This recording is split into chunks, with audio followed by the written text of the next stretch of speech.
อกแต่บินข้ามปลายตาลซอบไงชาวบ้านอยากให้ลูกได้พวกฝรั่งกันสัตว์โดยบ้องจนยังอายแม่ยายเขาชัง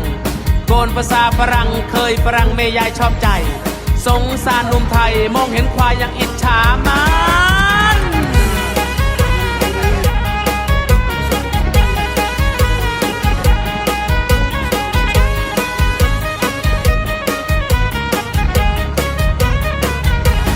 คิดมาปวดใจอยากใส่บาตรพระโดยพิซซ่าเพื่อว่าชาติหน้าจะได้เกิดที่เยอรมัน